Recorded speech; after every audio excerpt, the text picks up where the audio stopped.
Hello Aquarius, welcome to the Plaid Sheep Oracle. The day that I'm filming this, Sunday, January 19th, the sun moves into your sign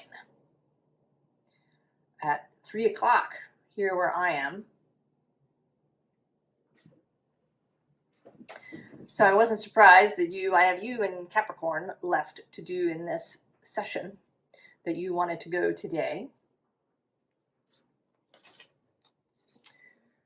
You have this fire, aether, life. The fire starter, the sacred fire. And then the scene underlying is this Ken, the torch. Lighting the torch. And I believe that you know this, that something new is beginning. That there's a new inspiration happening.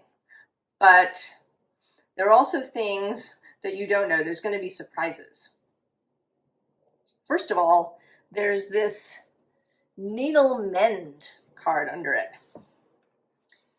And I'm sort of seeing this Ken and this as a kind of like a connecting, a docking, I almost want to call it. So there's some sort of connection that maybe it is the top of the deck. So it may be that you have dimly perceived it, but I don't think that it's like you sense it coming. When I was laying out the cards, Jupiter the kitty was on the floor next to my chair, and he had this sort of speculative look on his face.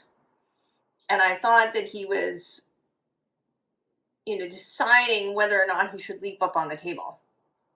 And I was right, because as soon as I had finished laying everything out and had turned the first card over, he did leap up on the table and kind of scattered the cards, and then he leapt away again. So I didn't know that this was a possibility.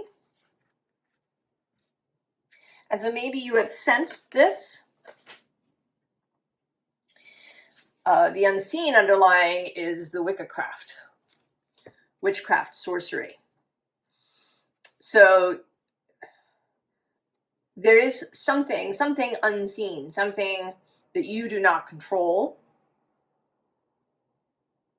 something that is uncanny, metaphysical, occult, right? It's not an ordinary thing that is going to appear. And it may be that thing that you connect up with. Could be a person or a situation.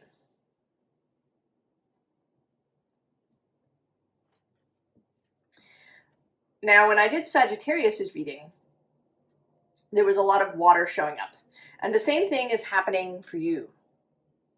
And it may be that Pluto's entry into Aquarius is prompting this becoming more acquainted with water. Now, you are the water bearer. So you do have water. But you carry it around sealed in this jar. And here there's going to be a suggestion, an invitation to really dive in more, be more in the water. Because under this chariot, and chariot that is associated with Cancer and the moon and these watery energies, we have the Queen of Pentacles, Queen of Cups right below. So it may be that, similar to Sagittarius, your intuition is moving into more of an emotionally felt sense. or into something more, more fluid, more nebulous, more Piscean. I want to say the North Node has moved into Pisces. Will enter your sign in mid-2026. So there's some, I don't know if you heard that, that was Jupiter the kitty. He's very, I don't want to use the word needy. He wants to play extra this morning. Usually he's napping by now. But so that, I don't know what that's about. Are you feeling, are you itching? Are you itching to go? Are you itching for something that you can't quite name? You can, it's like you can smell something coming, you know, like you can smell snow, or you can smell spring, even though we're only in the middle of January. There's something calling. The bottom of the deck here is this 9 of fungi, and this feels today kind of the status quo. What you've been doing. You've been doing things, and now you've sort of stopped and looked up.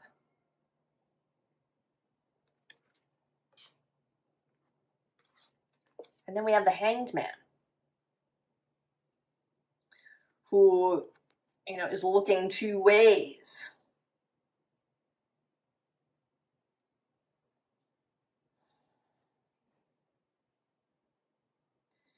There is something. You feel it coming. And then interestingly, the next 3 cards are 3 out of 4 elements. We have fire, earth, and water. And the one element that's missing is air, which is yours. So it seems to me that the path through to go to perhaps gain more confidence or understanding or comfort or ease is not through the air element, not through intellect.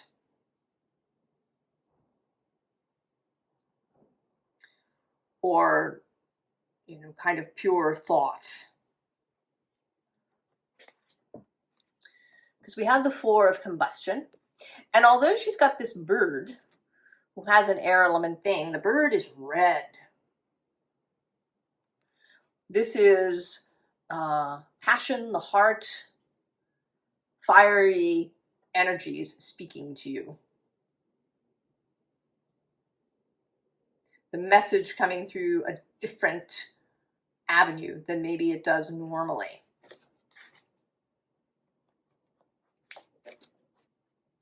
And then the 3 of fungi. This is also looking,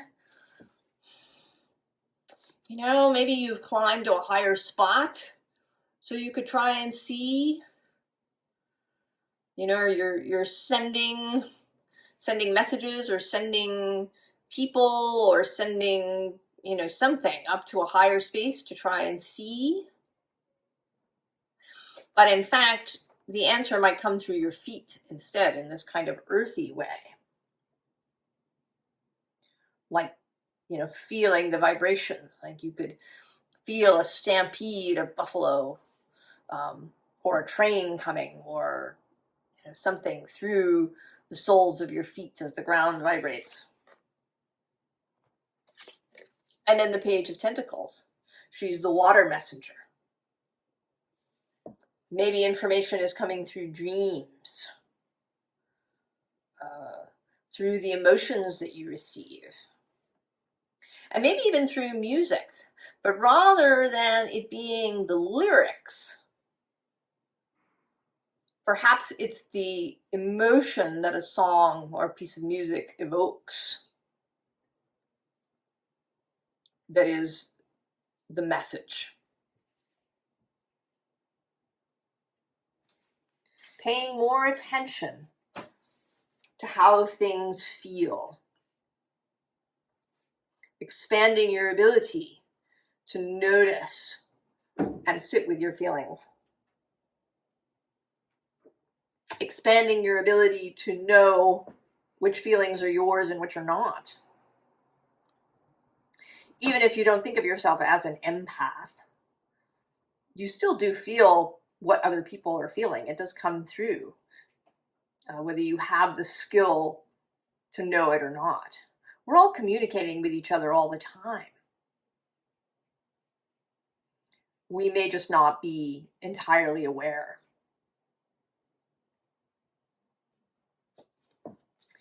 Then we have this hirith, which is a Welsh, I think, word that means longing for a place that never was.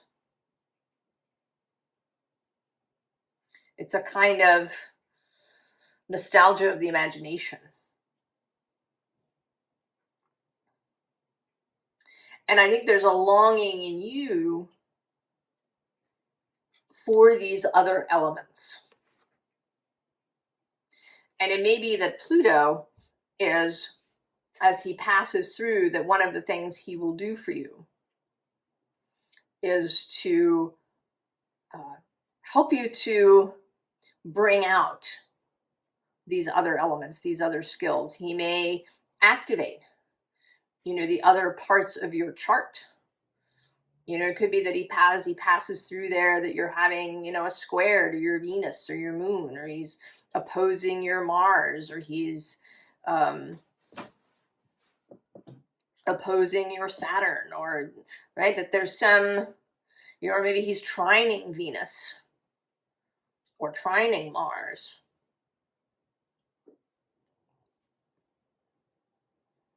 He may be trining Uranus in your chart. If you have Uranus in Libra.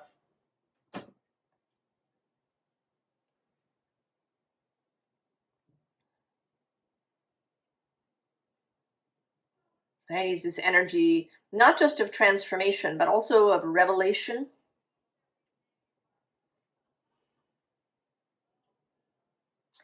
I was thinking as I was laying this out that, we talk about Aquarius as being sort of future oriented. And we have this kind of default idea that this means more technology. We associate Aquarius with technology in the modern sense, computers and virtual reality and AI and all of these things. But who's to say that that's really in the future? Or that it has to be? I don't think that if you are an Aquarius, or you have a lot of Aquarius energy, and you do have a kind of future orientation, who says that it has to include technology? That's just an assumption that we have because we're, moderners.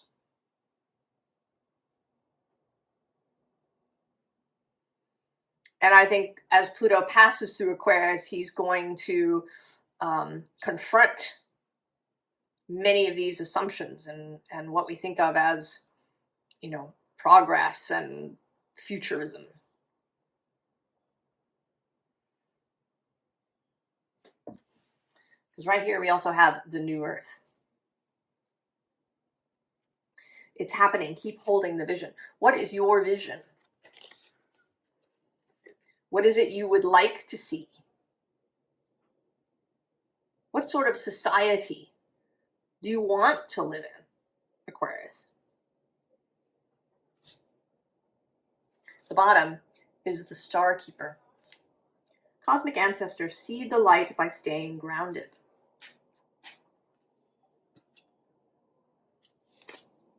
Then let it go.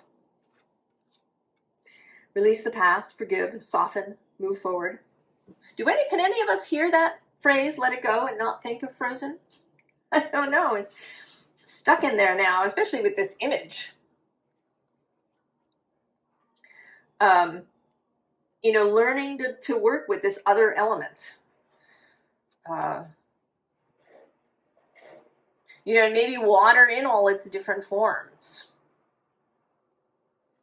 They each have a kind of feeling: water, ice, steam, vapor.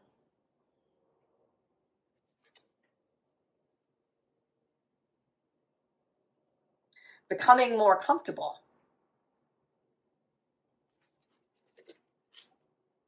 And then really comfortable with deep sea diving. Way of the mystic. Learn through experience. Depths. That's a word that goes with Pluto. Depths. Going into the depths. You know, and it can mean many different things. I know someone who, when she was having a Pluto conjunction to her sun, she volunteered at a hospice center. And she talked with all the people there, and she learned things about, you know, what they thought was important in life, and what had they thought was important, and what did they think was important now that they had reached the end of their lives. And this really informed how she moved forward from there. And then I know someone else who, when they were having their Pluto conjunction to the sun,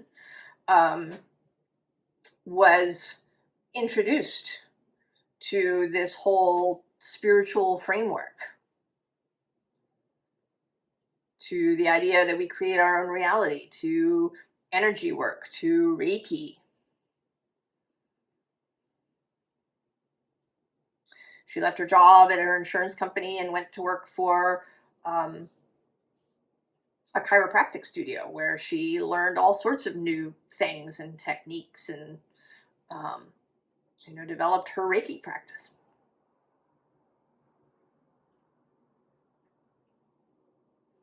So Pluto can really open things up. Then we have baby steps. Action. Follow your intuition before it makes sense. And also star ancestors. Hidden secrets, lost wisdom. Look a little deeper. Depths.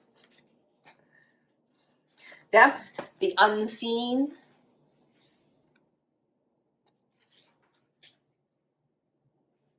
What has been unseen until this point.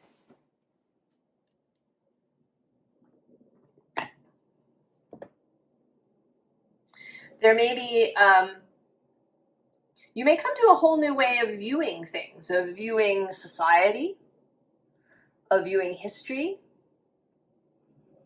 If you start to learn more about astrology and different systems, and expanding your horizons in that way, and, you know, letting your mind kind of flow like water into different crevices and crannies.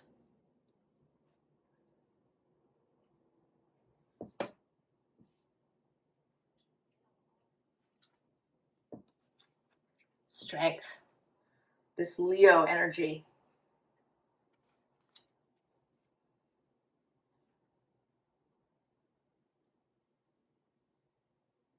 I was really seeing this lion as a flower, right? That this bee is collecting this lion flower honey.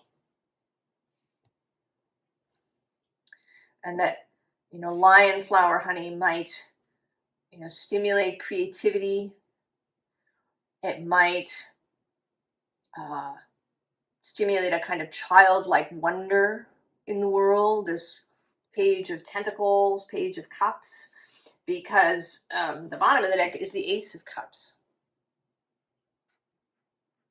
This new cup for you, I think that showed up in your last reading, this idea that you have a new, or in a recent Aquarius reading, that you have this new cup. And maybe previously you were the container that your water was in, as you were the water bearer, was stoppered.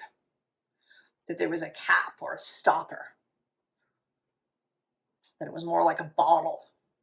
And now you've got a cup, which is open, visible. Below strength is this Nine of Swords, but this one in particular, you know, I see this face as coming out from behind. But you may need to spend some time back there. with Pluto as he passes by whatever your Aquarius placements may be, or whatever house you have Aquarius in.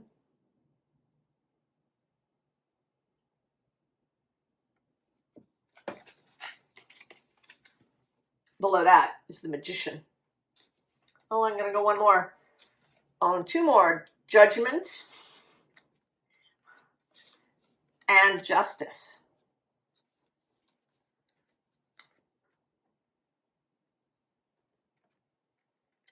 Queen of Discs. More, right? Earth. Earth and water and fire. Becoming more acquainted with these other elements. Really learn how to nourish yourself.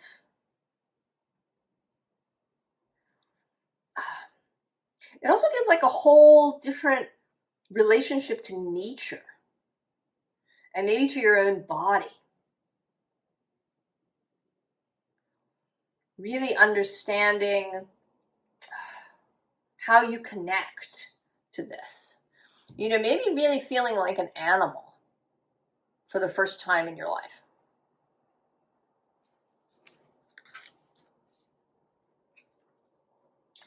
And then there's a kind of transition. We have this Queen of Discs, and then we have this Seven of Pentacles, this building process.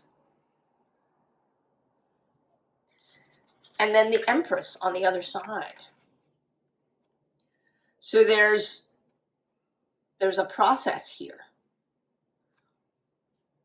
of this Queen of Discs becoming the Empress. So mastery of these ideas. Mastery maybe of feeling like an animal.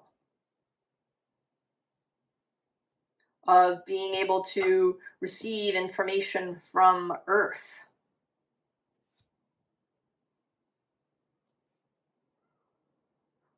And perhaps literally. With the Wiccacraft under there, if you are interested in magical practices, maybe getting really interested in something like geomancy. You know, ley lines, the energetic pinpoints around the globe or in your own neighborhood. You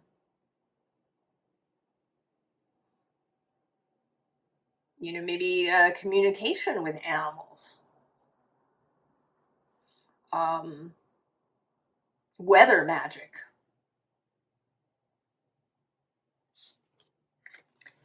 And then we have happiness. 9 of Cups. So going from, right, we have the 1 and the 9. Personal fulfillment. Mastery of the emotional water realm.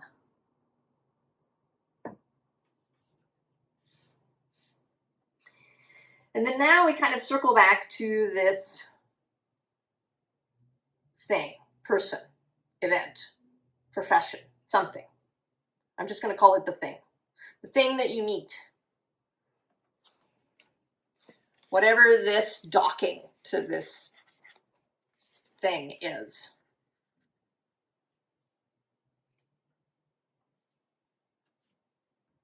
Because we have the 2 of Cups.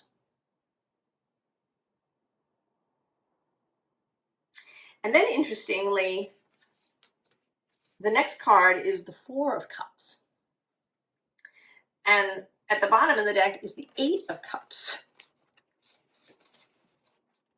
So there's this kind of exponential, almost building, right? 2, 4, 8, and the next is 16.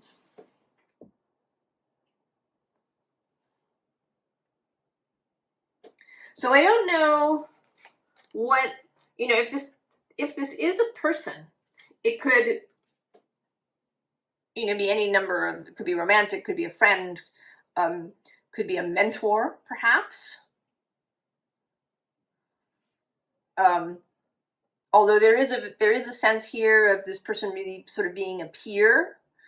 So if you do learn things from them, you kind of rapidly reach their level.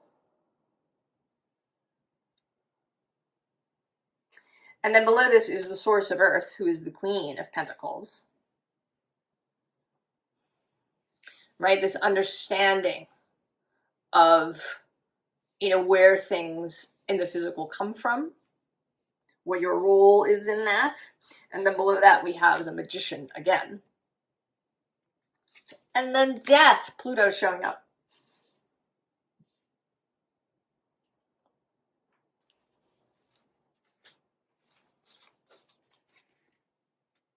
So there is a definite expansion that's going to occur for you, Aquarius, in a new skill set. And it really does seem like the skills are occult. I mean, they may have some real world application for you. You know, maybe you have gotten interested in hospice work, or, you know, using intuition. You know, maybe you get really good at water dowsing and you start a business that you become a dowser who helps people find wells on their land when they need to, or water in their spaces.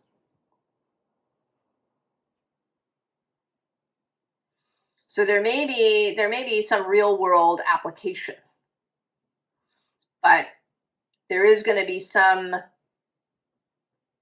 occult aspect to it.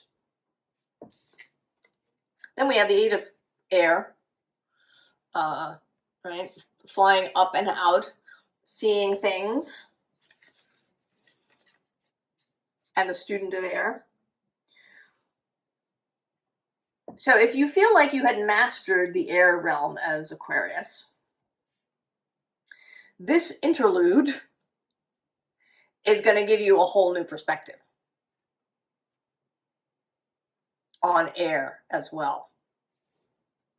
Maybe on intellect, on how you think about things, on how your mind works.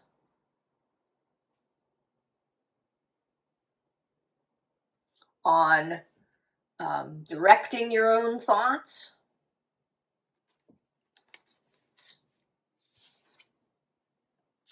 And we have this Five of Cups, but I don't see it as the sort of five of sad water, just as there's a kind of like awed look on this dog's face. Just, I think you're going to be awed by what you experience. Right? It's going to open your eyes. You're going to also to be learning to see in the dark.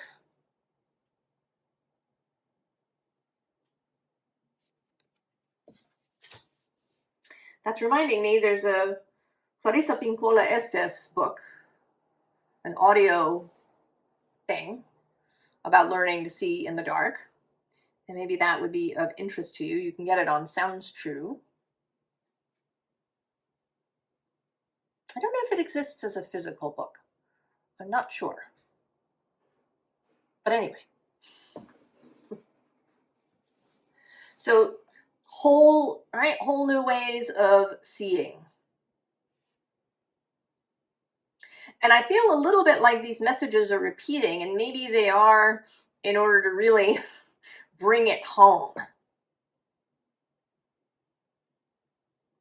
That you should be expecting this, that if you're feeling something coming, you're not imagining it, that there is still some surprise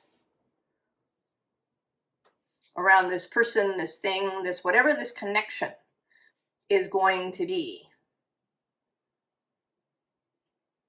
You've sensed it coming, but its exact timing, its exact nature,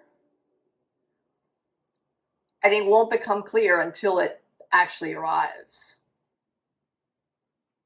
And I do have the sense that it is arriving. That you're that you're not searching for it. You may be out and about doing things,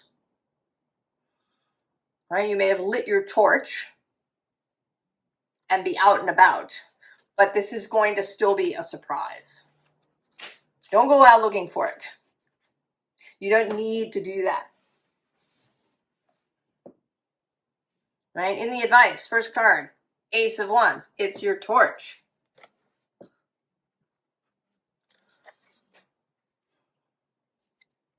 Focus on that, on this new inspiration that may be coming.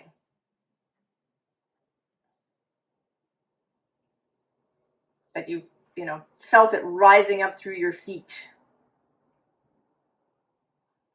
Things coming to you in dreams. A call to go deep in some way.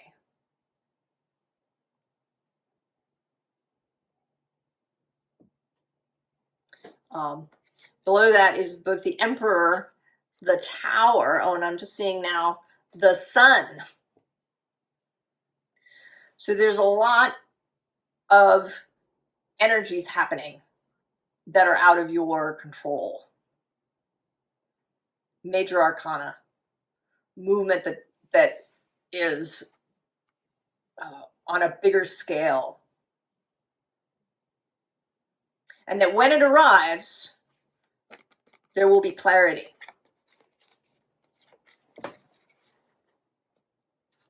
Bottom of the deck, Page of Cups with her scrying bowl.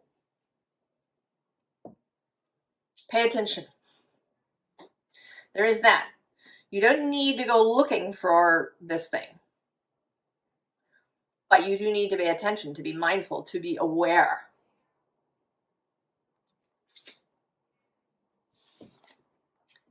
Justice. Integrity is important. And integrity both in a kind of ethical, moral sense, and also just in keeping yourself whole. To have integrity is to be whole.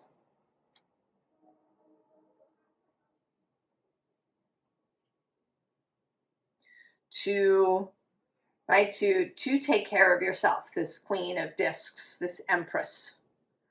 To nourish yourself. To maintain awareness, to maintain harmony within yourself, alignment. Right? Because there may be anxieties, there may be, with the Five of Swords, he's looking a little, not alarmed perhaps, but vigilant. So vigilant, but not hyper vigilant. This is an opening. There's an ease. If you've been around, you may have heard me talk about Ian McGilchrist's work around the two hemispheres of the brain. And something that's really interesting is that the right side of the brain is this holistic viewer. Has the high view, sees things in context, sees the whole landscape, not just the map. And interestingly, is the alert center. Governs the sympathetic nervous system. But I believe that it's meant to be kind of running on automatic. But because we've gotten all leaned over into the left brain in our modern society that likes to cut things up into little pieces and make maps and write things down and pin things to boards and these kinds of things. When the left side is trying to pay attention to the world, that's hypervigilance, because it's not designed to do that. The left side of the brain is actually meant to be, the doer, the one who takes care of the task, and then the right side of the brain is there, has awareness, right? The gut, the heart, the mind, all of the senses, the six senses, all of that. So that hypervigilance is not necessary and just makes you anxious.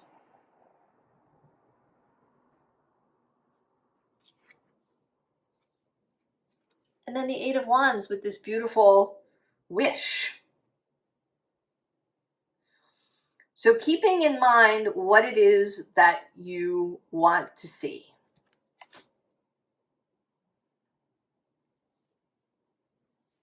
Working with Pluto to transform something, and possibly as he moves through Aquarius to transform society in some way.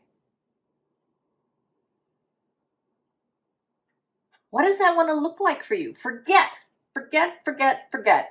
what came before. The past is not a map to the future, Aquarius. Vision it. Right? That's the place of air here. But it's underpinned by feelings. What do you want to feel? What do you want to experience? What lights you up? What lights your torch?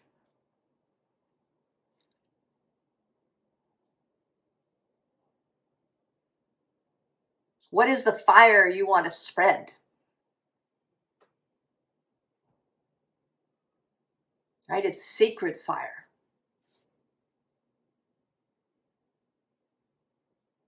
So you want to be mindful about what fire you are spreading.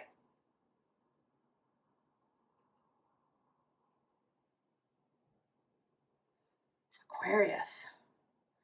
I think we're going to be talking about these things a lot as Pluto moves through Aquarius. Talking about this, right? This magic that is possible. I hope that you're feeling a sense of beautiful anticipation of all the wonderful possibilities.